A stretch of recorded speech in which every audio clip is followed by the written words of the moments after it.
next, it's my honor to invite Yulia Blinova, founder of Zignify Global Product Sourcing. And Yulia today will share with us two important topics on optimizing sourcing through nearshoring and the quality control and assuring strategy for diverse global supply chains. Everyone, please welcome Yulia. Welcome. Hello. Oh, sorry. Hi, my name is, I forgot my name. I'm the last one of the day, so we can stay here for 3 hours instead of the next 30 minutes. Coffee, champagne, snacks, everything around us. So for those of you who don't know what nearshoring is, are there actually any people who know what nearshoring is? You're nodding your head. So, can you tell us what is nearshoring? Nearshoring means that very close, near the boundary. Near the boundary. We can say it in such way. So, let's put it this way. Nearshoring is making your products as close to the point of sale as possible. There are like different definitions, but this is how I look at it. So, for example, I am a brand owner with 2 brands.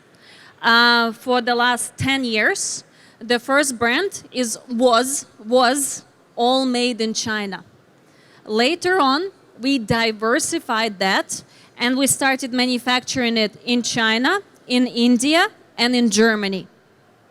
The second brand, which we launched about 3 years ago, it's all made in Germany.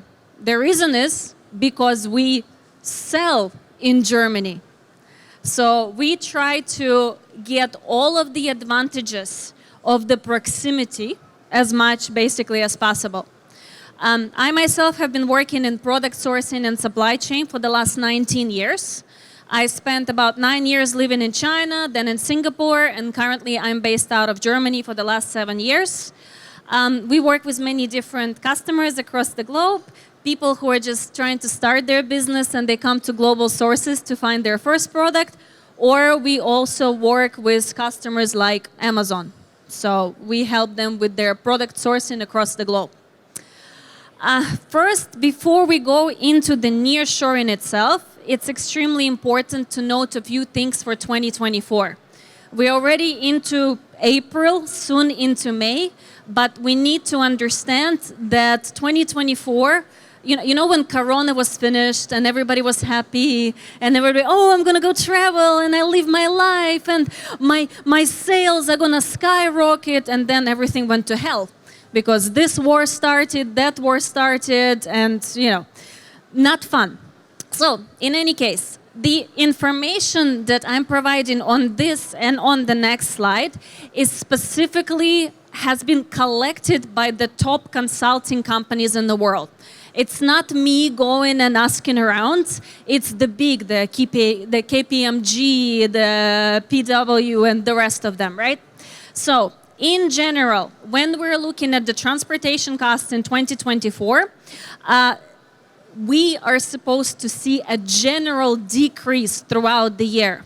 Even with everything that we're seeing around, the decrease is due to decrease in demand for transportation.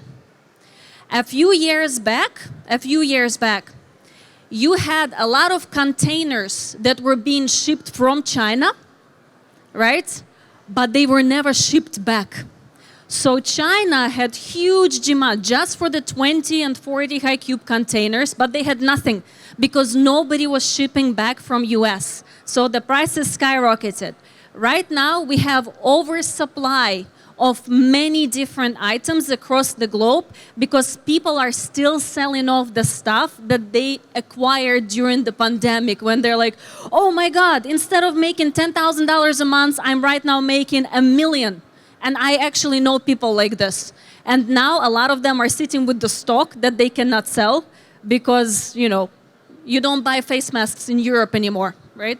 For example. So in general, decrease in the fuel prices because the demand is lower. Logistic and shipping rates, on the other hand, right? It should be kind of connected. If we're seeing decrease in the fuel prices, we should be seeing decrease in the transportation costs. No. You know, every time you watch the news and, oh my God, the oil per barrel has dropped by 20%, but you go to your gas station and the price has increased by 20%, and you're thinking, what the hell? Right? It's the taxes. It's the whole combination of many things. In this case, the shipping and transportation rates are extremely affected by what is happening in the world. For example, originally I come from Russia, right? Obviously there is a war, flights, trains, planes, everything, big problem.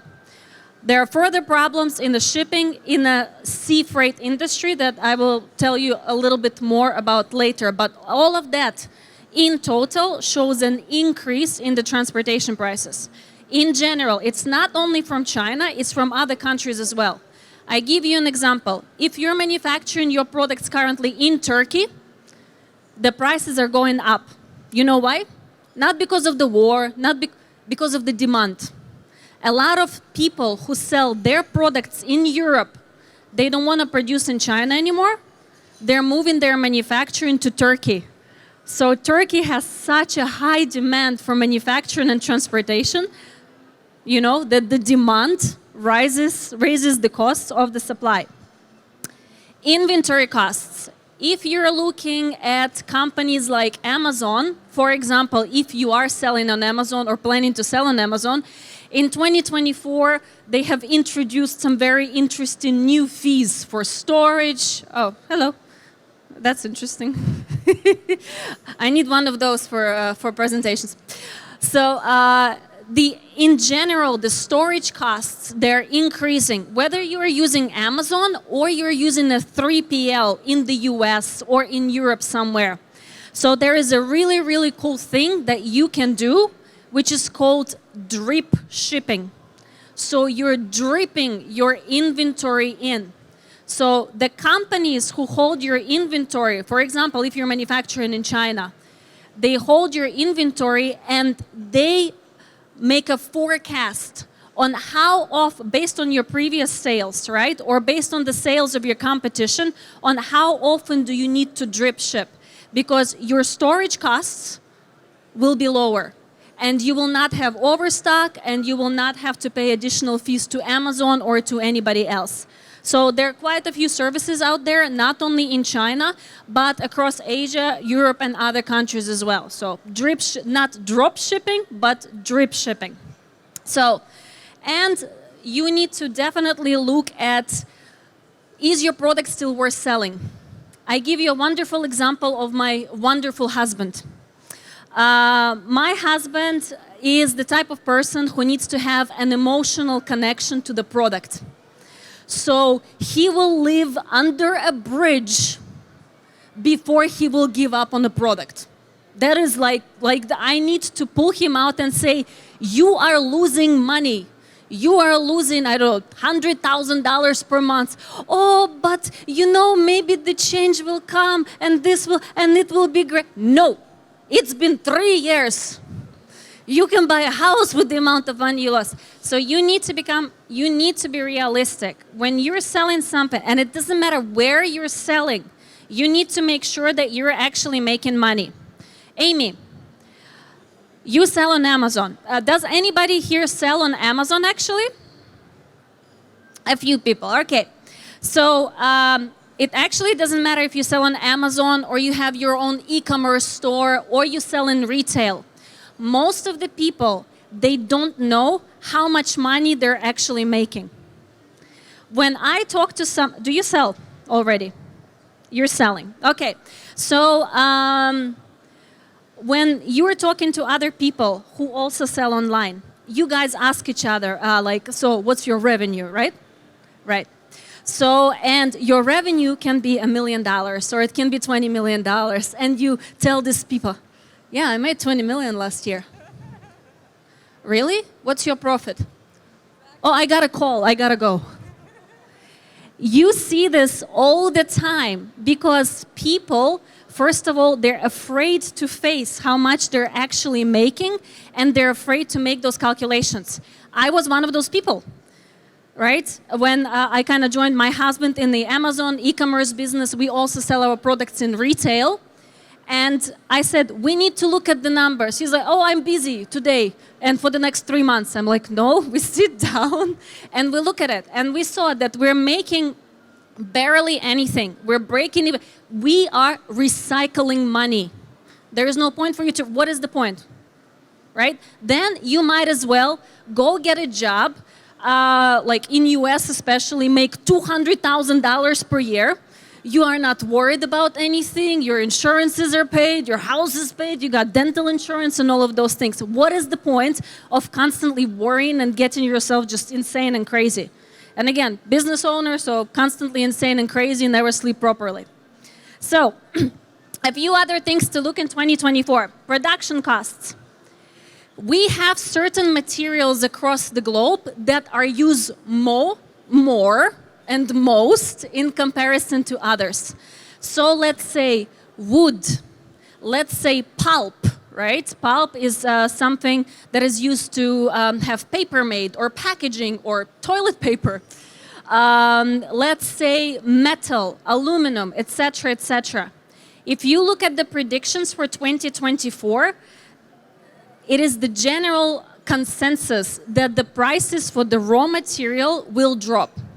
And to be open and honest, because we also look at the purchasing prices of different raw materials, they are dropping, right? So if you are producing a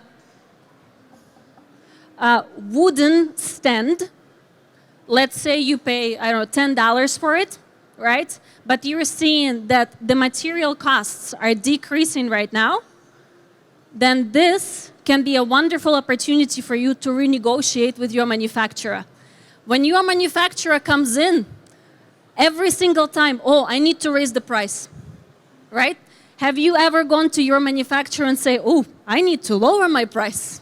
I've been working with you for 10 years. I need something better. I need innovation. I need better pricing.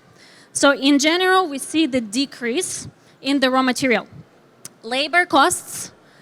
It's very good for the labor, for the people who work at the factories, for the people who work in the office. In general, the labor costs will be increasing across the globe due to inflation. I live in Germany.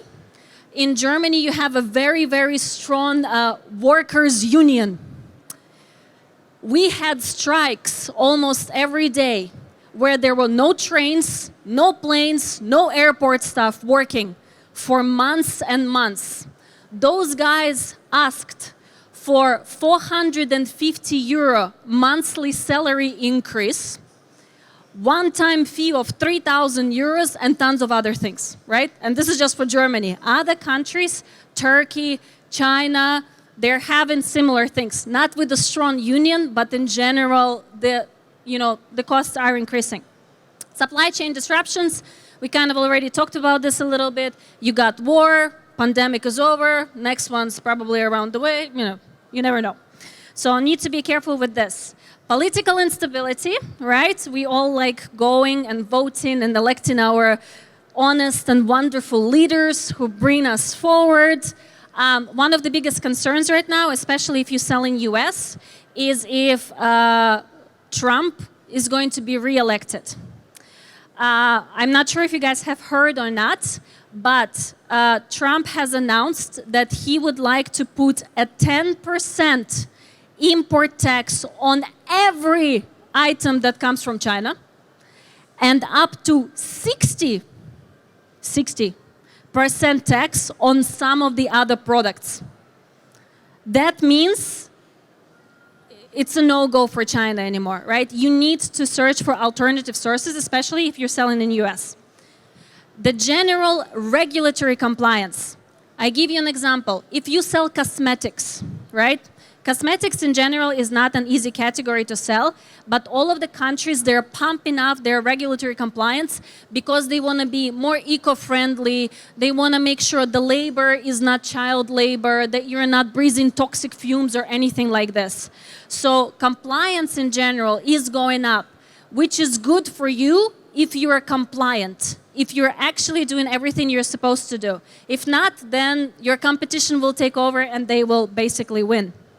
So, supply chain diversification, extremely important in 2024.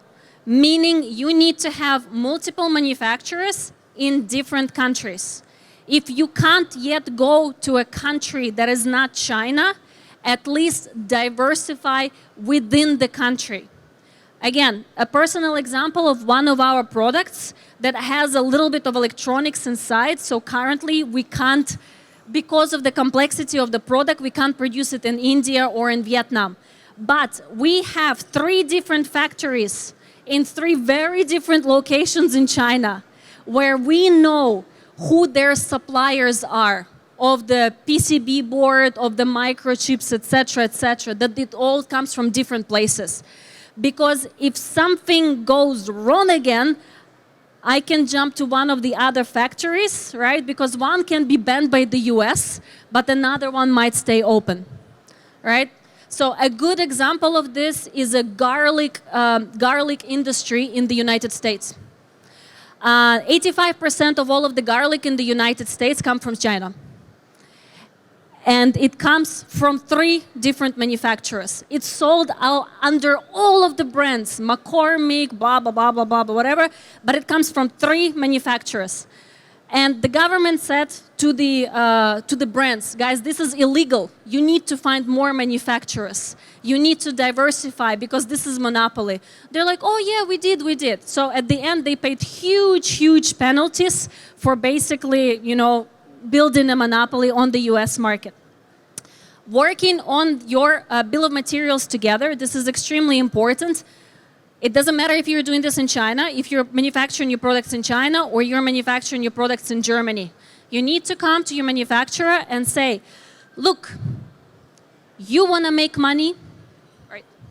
I want to make money? Good. Let's make money together. If you explain to the manufacturer that, guys, this is the product, I'm buying this for $2, I'm selling this for $15, and the manufacturer is going to go, oh my God, you're making so much money. No, because I also spend money on shipping, on advertising, on paying taxes, etc. So you need to explain to them your business. And you can discuss later on the bill of material.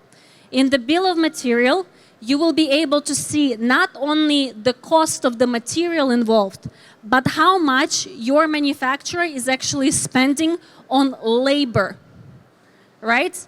A lot of manufacturers are very much afraid of showing you the bill of material because they're going to say, oh, you're going to take away my margin.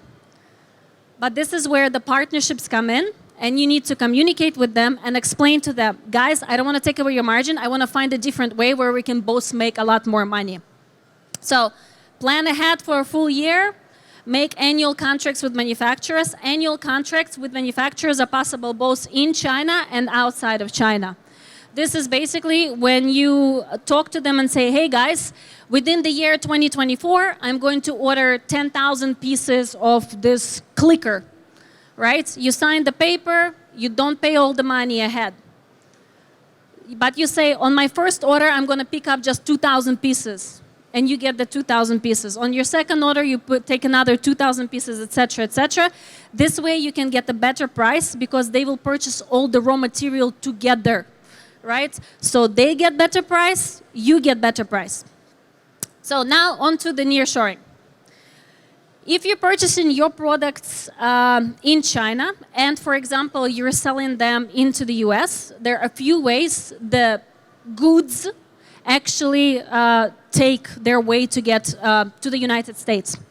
You have the Trans-Pacific route, which is the most commonly using route that is used, right? You have the Panama Canal route, which is is in very big trouble right now because it has no water. And if it has no water, the ships don't go through it, right? And you, of course, have the Suez Canal route, and unfortunately, there is a war going on in that region, so this is affecting the prices to the extreme everywhere, right?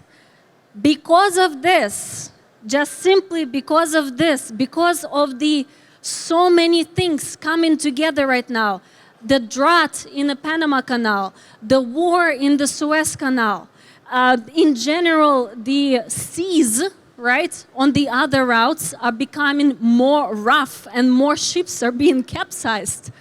Just the combination of factors literally this year, at the start of the last year, but literally already this year, this should bring you towards nearshoring, meaning trying to manufacture your products as close as possible to the point of where you actually sell, right? So there is nearshoring, there is onshoring, offshoring, reshoring, right? But the most important for you, the terms, they don't really matter, right? The point being is you need to bring your manufacturing as close to the point of sale as possible. Okay, I can't go through that whole slide because it's a lot, but these are things that you will face when you're doing nearshoring, realistically, right? So the things in black are kind of your positive things, kind of your advantages. The things in red are disadvantages. So let's say you're selling your products in Germany, right? And I would like to find a manufacturer in Germany. I speak German, they speak German, hooray, wonderful. They're on the same time zone, awesome. I can drive there, well, or take a train if they're not on strike, wonderful. So many different things, response, culture, but at the same time, it can be absolutely completely different thing. Again, for example, Ariel, where do you want to sell your products? In the United States? Yes, but everywhere. Okay, but you want to start selling your products in the United States, right? Okay, so do you think Mexico can be a good country for you for nearshoring? Maybe. Why? Maybe they have the raw materials and can get it to me a little bit easier. These are valid, definitely advantageous examples, but all of the people who are starting an e-commerce business and are trying to go to Mexico, I'm telling them no. Don't do it. It's very hard. Do you speak Spanish? Okay. Do you speak Spanish enough to communicate with the manufacturers? Okay. Amy, how many people in Mexico actually speak English? Only about 10%. And how many of those people actually speak English fluently?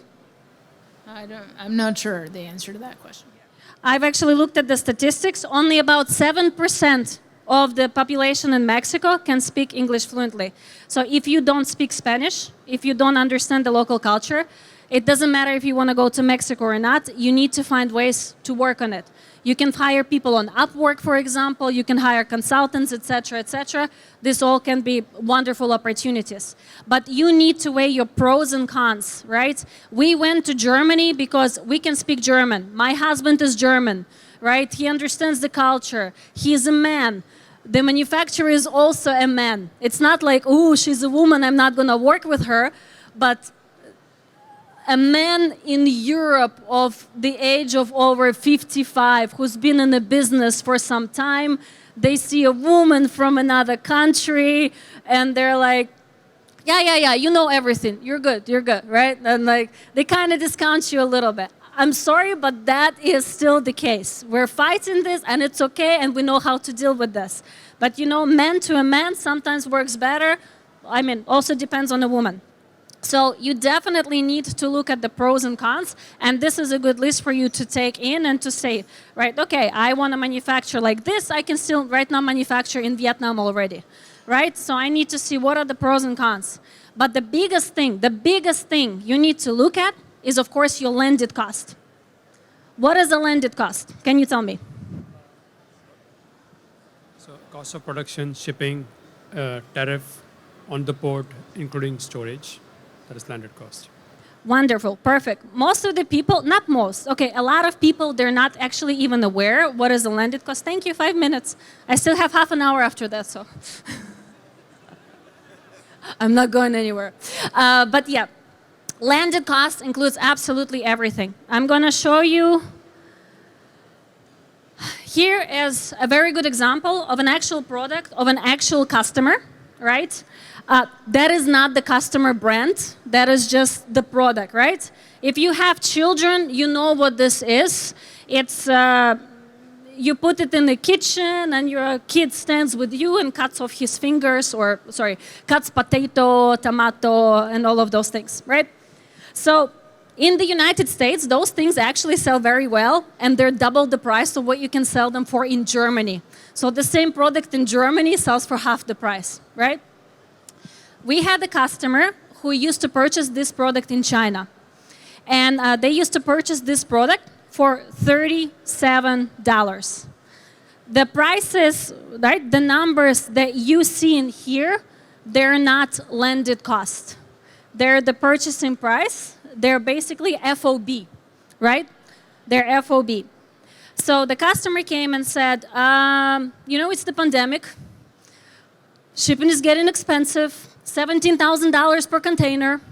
Our goods are semi-heavy, semi-large. We need different options because they were paying way, way too much.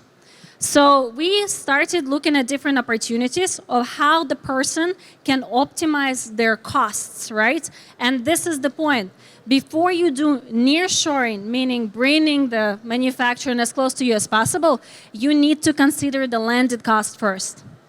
Because you need to see with which of the countries, for example, you have very good trade agreements. Like Mexico and US has a very good trade agreement. You have Canada and US have good trade agreements. If you're purchasing from Europe and you're bringing stuff into the United States, you have very, very good trade agreements as well. So you need to consider this. For this particular customer, we went to Turkey, Poland, Mexico, and Bulgaria. These are the actual prices that we found for that product, right? In terms of manufacturing. Ariel, which country do you think the customer has selected to manufacture his product in? Probably China. No. He wanted to go away from China. So, where is he located? That's a smart, right? He is selling in the United States of America. So maybe Mexico. But that's very high. What about you? Yeah, China might be also an option. It depends on the landed cost, pros and cons of every single country. Hopefully made a spreadsheet of what the numbers are and then decided where to bring it. Exactly. But the point being is the customer selected the most expensive option, which is Mexico, which is 47 US dollar.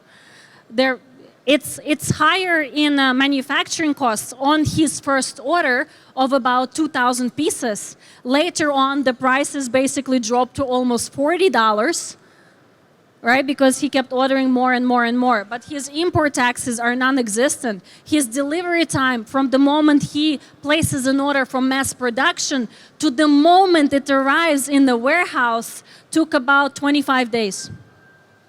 Right, 25 days, this is manufacturing and shipping included, right? Meaning his financials are in a lot better state because you invested and 25 days later, you already have money coming in. Exactly, right? So in this case, the customer has selected the most expensive choice when it comes to the actual manufacturing.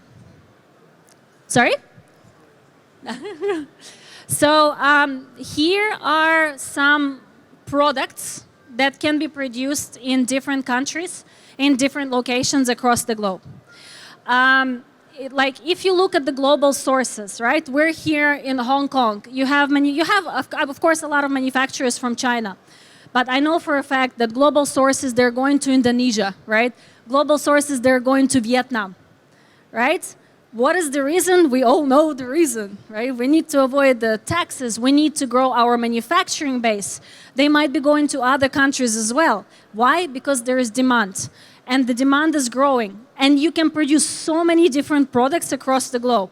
Again, cosmetics, supplements, chemicals. One of my favorite categories that can be sold like a special... I want to bring one of those and start selling it specifically in Asia. Are household cleaning products from Germany.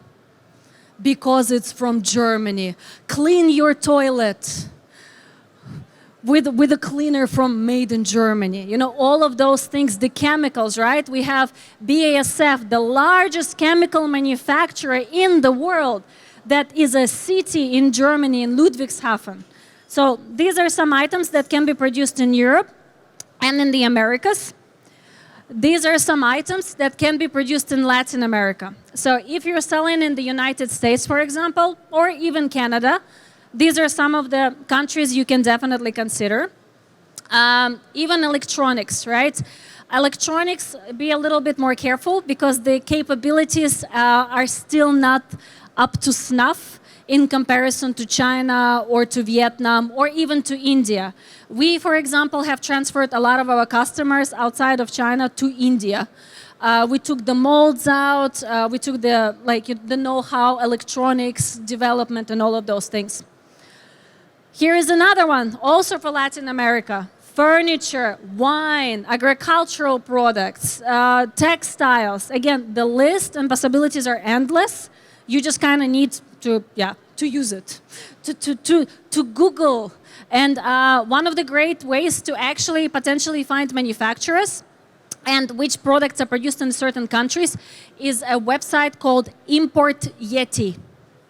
Import Yeti, Y-E-T-I. It's created by this American guy, Dave. Really smart, really geeky. He accumulated this huge database. He stepped into like customs database in US and things like this, and the data is for free, right? And he says he will never start charging for it or anything like this. Yeah, here is another list, right? I can just, like, for the next hour, I can just show the lists and things like this. Again, cosmetics, plastics, knives. Like, I love knives from Japan.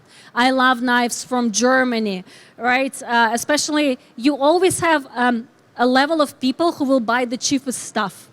The cheapest stuff. But you also have a target group of people who will pay more money to buy more expensive things, right? And it's perfectly okay. James, I can talk about quality control if you guys switch me. Is that the next one? Yeah? Do I click through? La, la, la, la, la, la. Sorry.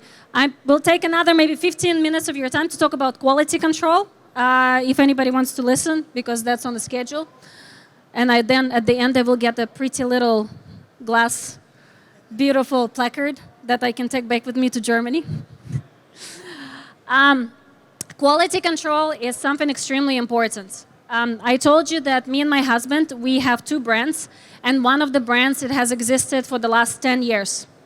For some of the products, we're still using the same manufacturers that we used 10 years ago. But every time we're placing an order for mass production, be it once a month, be it once every 2 months, we still have a quality control after every single order, right?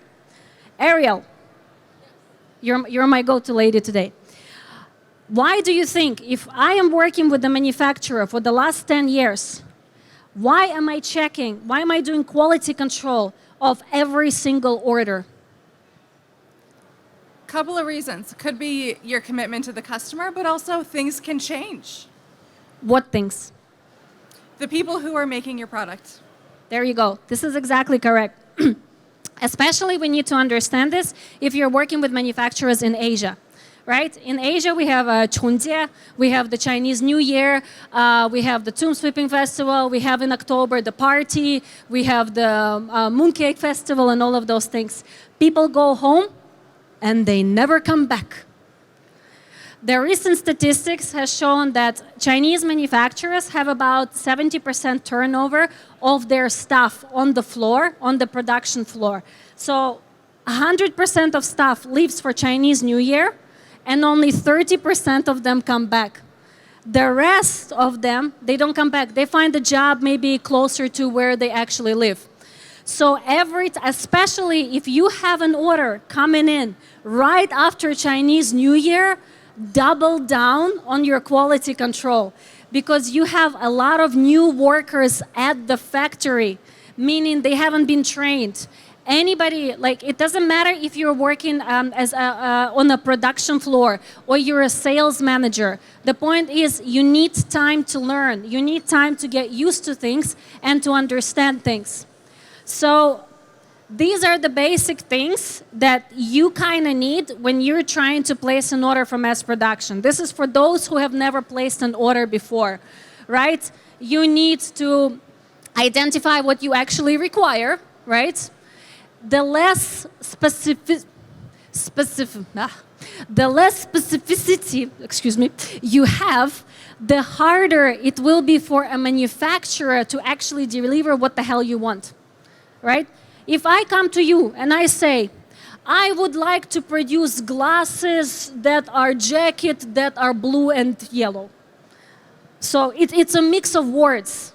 So when you're coming to the manufacturers with a mix of words, if you don't know what you want to manufacture, how are they supposed to know what you would like to manufacture? So identify your needs as much as possible. Even if you're not 100% certain that these are the current specifics that you want to use on that product, you can change that in the future. That's perfectly fine. Supplier selection is a big process. It's a whole other story. My suggestion is when you're trying to find a manufacturer in China, talk to about 30 manufacturers, not 3, not 13, 30, 30, and narrow it down. This is a funnel that I've been using for 19 years successfully. If you're doing sourcing outside of China, if it's Vietnam, if it's Germany, if it's any other countries, double that number. Not because you're so cool and you like to talk people from abroad, but because it's a lot harder to find manufacturers outside. In China, you have global sources and other websites where you can go and filter. Ooh, I have my product. 2 minutes. Why do I need a sourcing agent? Why do I need an agency? I'm all ready. The trouble comes when you start ordering samples and negotiating. This is where the big trouble actually comes in. So you need to issue your purchase orders, order fulfillment, So these are kind of the basic things. When it comes to reasons for quality control, they're extremely, extremely basic. You need to have a very good customer satisfaction. In today's day and age, look at how many, James, how many manufacturers are actually exhibiting at the global sources? How many thousands? 4,000. Сытя. More, right? Thousands. That's a lot, right? There's a lot of competition. There is a lot of competition when it comes to selling your product. So you need to excel. So you really, really need to have a good satisfaction rate for your customers. Cost reduction. Reducing your costs, meaning not only, I can negotiate better with my manufacturer, but meaning additional costs that come in when you screw up on your mass production. If something goes wrong, you're not selling your product, you're wasting your money, you need to redo things, you're spending, you're not selling. Risk mitigation, that's obvious, so you actually have a good manufacturer and you actually have good products. And compliance. Compliance, Amy was talking about this, right? She was like rechecking her patent and all of those things. Compliance in today's day and age doesn't matter where you sell. It's a big thing. So you need to have a good manufacturer and thus quality control to have good compliance.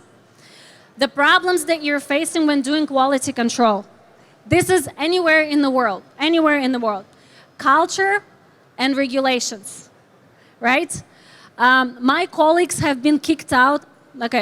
I have been kicked out of a factory in China on numerous occasions because I actually check stuff. I used to live in the city of Wenzhou. This is in Zhejiang province. This is it's like the kingdom for shoes, for manufacturing shoes. And I used to work with a huge Russian company called Centro. And I was helping them manufacture shoes. So you can imagine how many samples of shoes I had at home. They were not bribes. I was testing them, okay? I was just testing them. One time, we're at a manufacturing facility. The order is at about 30,000 pairs of shoes.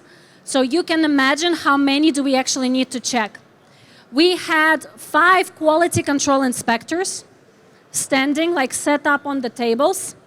We had all of the work, not all, some of the workers from the factory. One is opening the box. Second one is taking shoes out of the box, like Japanese production line, but in reverse. And it comes to us fully opened. You take it, you check it, and all of those things. I have good peripheral vision. Out of the corner of my eye, I see a pair of shoes flying out of the window. They didn't have an opportunity to, take it away and hide it under the table. He saw ziping. He saw damaged goods. He just threw it out of the window behind him. We're like, what? What? He's like, no. All okay, all good, no problem, no worry, all good. Wrong shoe, wrong design. We look outside, of course, these are our shoes. We go downstairs to pick them up, quality is scrap, everything is stopped, right? So you gotta be careful, and this is the cultural difference. If I were to go to a manufacturer in Germany or Portugal, right, where shoes are manufactured, for example, they would not even think of throwing something or hiding something. They're gonna come to me and say, hey, we have problems over here. Give us some time, we will redo this, no problem, right? Absolutely different mindset. Suppliers and how variable they are. So, right, you need to have many different partners in your supply chain or not. The more partners you have in your supply chain, or the more partners your manufacturer has in their supply chain, the more possibilities there that something will go wrong. So if I produce this jacket, there are two suppliers. There is the supplier of the actual material, right, raw material, and then there is the supplier who does the cut and sew. That's it. I got two guys. Maybe, and I have a print on the inside rather than a paper sticker. Oh, wait, sorry, another one. OPP bag or something like this, right? So it all comes together one by one by one. The more you have, the more likely something is going to go wrong. So what we do is when we work with our manufacturers, we ask them who their suppliers are so we can check them as well. It's not always that they actually are going to allow you to do this, but if you're building partnerships, it should be okay. Communication challenges. Ariel, do you speak Chinese? No, she doesn't speak Chinese. Do you speak Spanish? We already know this. Do you speak German? No. Try to go and find a manufacturer in France or in Poland and don't speak a local language. They can speak English, but they will not, because they are very proud people. Let's put it this way. All right, types of the quality control. These are not fancy names. If you Google or go to Baidu or some other search engine, you can find fancy names for all of those things. So, supplier audit is your quality control of the manufacturer before you actually start working with the manufacturer. You can look at their numbers, you can look at Import Yeti, see who their customers are, you can see what documentation they have for company registration. You can see if they have, for textiles, you have an Ecotex, right? It's like specifically a certification for textiles. A lot of Chinese manufacturers, unfortunately, will give you the certificate, but if you go online to check it, most likely it has expired. They're giving you this not because they're bad people. Sometimes they simply forget to renew those things. And as soon as you will tell them, they're going to, 2 weeks later, everything's renewed. It's all perfect. So supplier audit even before you get to the manufacturers. The next stage is quality control on your sample. Please never take this away. I have seen, I don't know why, it's 21st century, it's 2024. If you want to order your product, you want to see it, you want to smell it, you want to taste it, put it in a washing machine, whatever the product does. You need to properly test your sample. And I don't mean test, oh, that's pretty good, I'll order 2,000 pieces. No, you need to test it for several days. You need to give it to your friends, to your family. Basically, they will be doing A/B testing on this product for you. A lot of people don't do manufacturing during the mass production, but if you have very complicated products with intricate designs or where multiple different components from different materials come together, quality control during mass production is better for you than the quality control after the mass production. Because if you have tiny little things that need to be caught during, When it's done, most likely it can't be redone, needs to be thrown out. Goodbye, thank you, I take your money. Bye-bye, 再见. After mass production, this is an obvious one. You go, you check everything during loading, right? Most of the people, they just come and they do the quality control after the mass production. My suggestion, add $100 more to whoever agency you're using and make sure that the person who just did the quality control for you is standing there and loading the container. He's present there during the loading. So then neither the transportation company nor the manufacturer can claim, oh, we didn't do this, it was the bad weather out in the ocean or something like this, right? So again, 100 extra bucks and you have that security, you have that seal on your container, not a problem. You can also do additional quality control in the warehouse, depending where your goods are stored, just random checks, just a little bit of additional things. There's also one, every factory in the world, not only in China, but in many countries across the globe, you have a quality control person in the factory, right?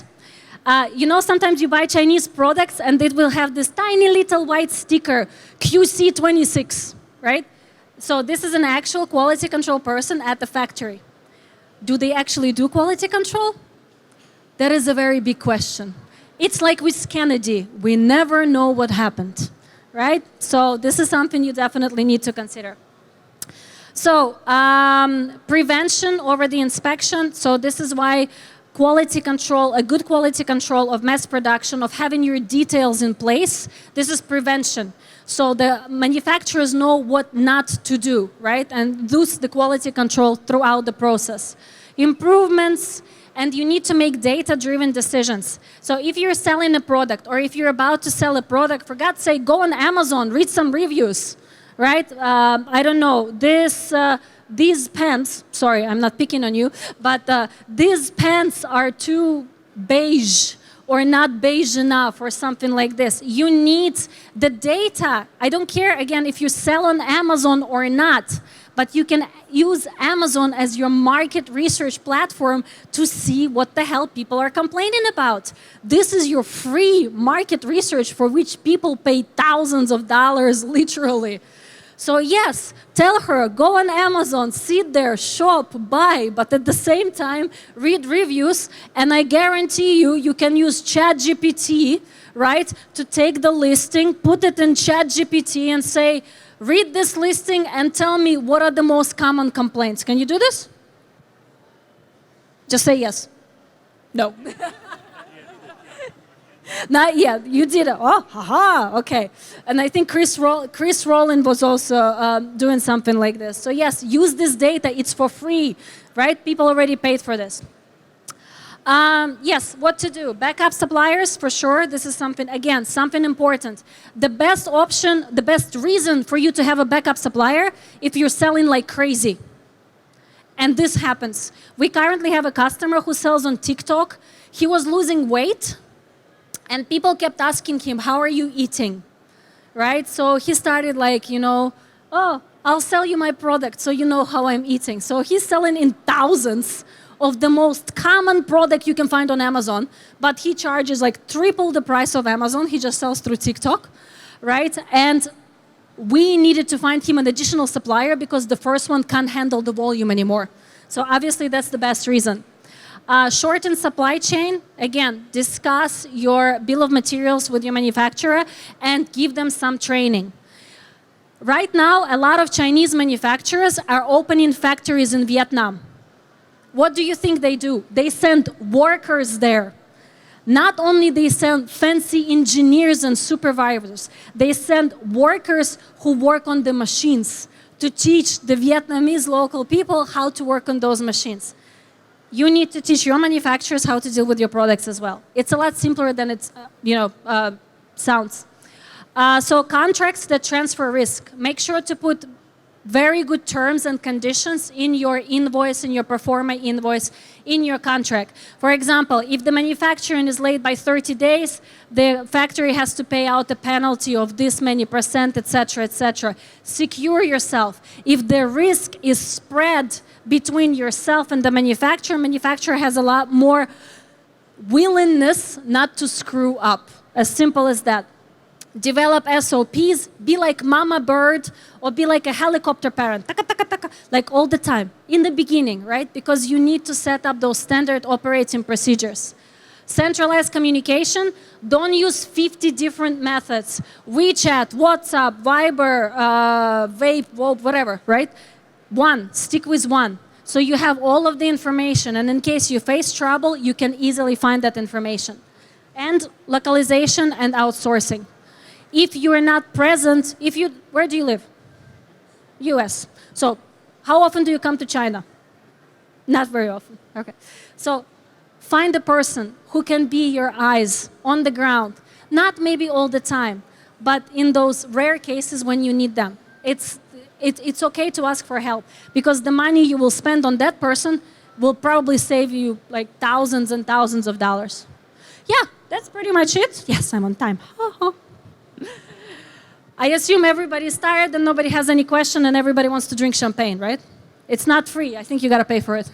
But thank you guys very much. We've created a list that has many different people and partners that we know. And it's like photography, shipping, storage, blah, blah, blah, blah, blah. So if you want, this is something we can share. We don't make any money on it or anything like this. Again, me and my husband, we're sellers ourselves, so we know how hard it is to sell, how much money people are actually making, so we're trying to kind of give back to the community a little bit. And if you want to talk to me or not, you can always, where's me? I'm not there. But my name is Yulia Blinova. My last name means pancake. You can find me on LinkedIn, and if you have any questions, I would always be happy to help and answer any of the questions you have. And I think, like Amy said, guys, if you want to do something, you actually got to do it, right? Stop wasting your time, take that next step, cry a little, take another step, cry a little more. You'll be fine. I've been doing it for 10 years. You'll be okay. You'll be fine. So, yes, thank you. And I hope you're going to have a great time. Thank you, Yulia, for sharing. Yeah, I can. Sorry. Yeah, I can give the slides. If you email it hello@zignify.net, ask for the slides. I can give you the slides for everything. That's not a problem. I'm out of voice. Sorry. Any questions? No. Thank you. Yay. Thank you very much.